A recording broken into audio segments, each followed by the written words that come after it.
Querido Jesus, lerei agora as páginas da tua vida, que elas me levem a te amar cada vez mais e que tuas palavras firam o meu coração e me levem a mudar de vida. O evangelho de hoje é o evangelho de São Mateus, capítulo 25, versículos 1 a 13. Naquele tempo disse Jesus a seus discípulos esta parábola: o reino dos céus é como a história das 10 jovens que pegaram suas lâmpadas de óleo e saíram ao encontro do noivo. 5 delas eram imprevidentes e as outras 5 eram previdentes. As imprevidentes pegaram as suas lâmpadas, mas não levaram óleo consigo. As previdentes, porém, levaram vasilhas com óleo junto com as lâmpadas.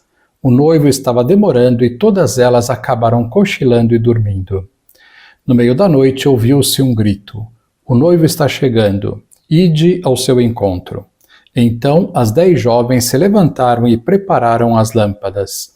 As imprevidentes disseram às previdentes: dai-nos um pouco do óleo, porque nossas lâmpadas estão se apagando. As previdentes responderam: de modo nenhum, porque o óleo pode ser insuficiente para nós e para vós. É melhor irdes comprar aos vendedores. Enquanto elas foram comprar óleo, o noivo chegou, e as que estavam preparadas entraram com ele para a festa de casamento. E a porta se fechou. Por fim chegaram também as outras jovens e disseram: Senhor, Senhor, abre-nos a porta. Ele, porém, respondeu: em verdade eu vos digo, não vos conheço. Portanto, ficai vigiando, pois não sabeis qual será o dia nem a hora. Palavra da salvação. Glória a vós, Senhor. Vamos olhar para Jesus. A parábola que lemos no Evangelho da Missa refere-se a uma cena muito familiar aos ouvintes de Jesus, porque, de uma maneira ou de outra, todos a tinham presenciado ou protagonizado. O Senhor não se detém, por isso, em explicações secundárias. Entre os hebreus, a mulher, depois de celebrados os esponsais, que já era o casamento, porém, como uma primeira etapa, permanecia ainda uns meses na casa de seus pais. Tempos depois tinha lugar uma segunda cerimônia na casa da esposa, mais festiva e solene. Depois desta cerimônia, o marido e mulher se dirigiam para o novo lar. Nesta segunda cerimônia, a esposa, estando em sua casa, esperava a chegada do marido, acompanhada por outras jovens não casadas. Quando chegava o esposo, as companheiras da noiva, junto com os outros convidados, entravam com ele e, fechadas as portas, começava a festa.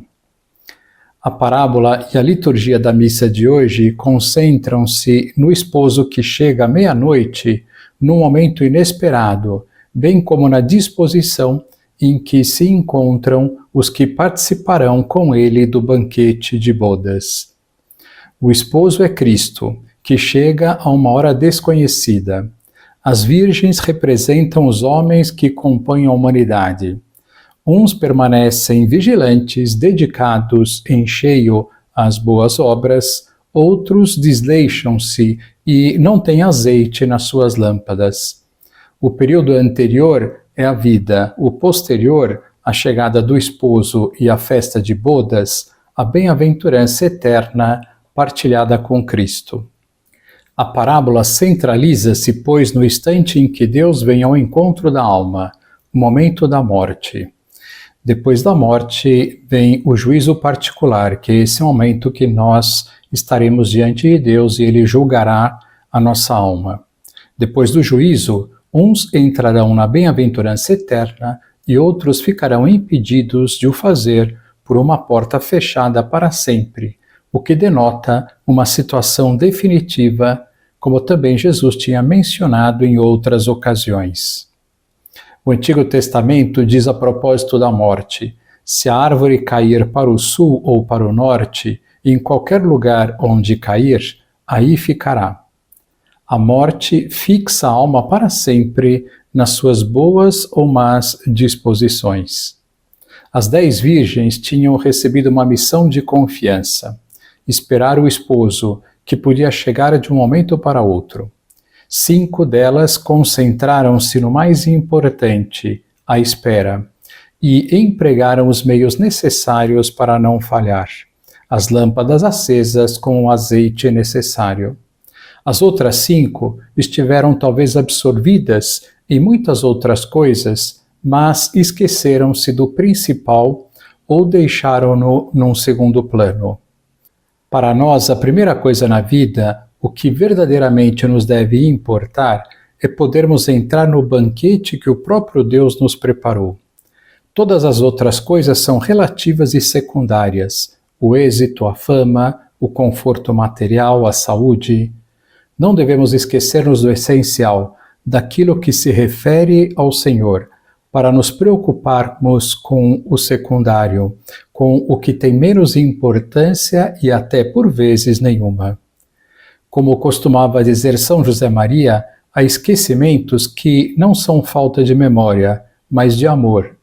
Significam descuido e tibieza, apego às coisas temporais e terrenas e desprezo, talvez não explicitamente formulado, das coisas de Deus. Examinemos na presença do Senhor o que é realmente o principal na nossa vida nestes momentos. A salvação é a minha principal preocupação desta vida?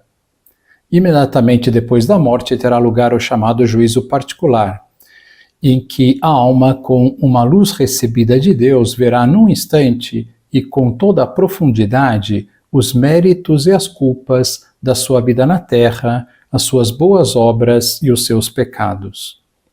Que alegria nos darão então as horas de trabalho oferecidas a Deus, o sorriso que tanto nos custou naquela tarde em que nos encontrávamos tão cansados, a prontidão com que nos arrependemos dos nossos pecados e fraquezas, os esforços por aproximar aquele amigo do sacramento da confissão, as obras de misericórdia, a ajuda econômica e o tempo que pusemos à disposição daquela boa obra. E que dor pelas vezes em que ofendemos a Deus, pelas horas de estudo ou de trabalho que não mereceram chegar até o Senhor, as ocasiões desperdiçadas de falar de Deus naquela visita a uns amigos, naquela viagem. Que pena por tanta falta de generosidade e de correspondência à graça. Que pena por tanta omissão. Que lição nós podemos tirar do Evangelho de hoje? Quem ama não se esquece da pessoa amada. Quando o Senhor ocupa o primeiro lugar, não nos esquecemos dele. Permanecemos em atitude vigilante, acordados, preparados para ir ao encontro de Jesus, como ele nos pede no final da parábola. Vigiai, pois, porque não sabeis o dia nem a hora. Agora vos dou a bênção para este dia, a bênção de Deus Todo-Poderoso, Pai, Filho e Espírito Santo, esteja sempre convosco e permaneça para sempre. Amém.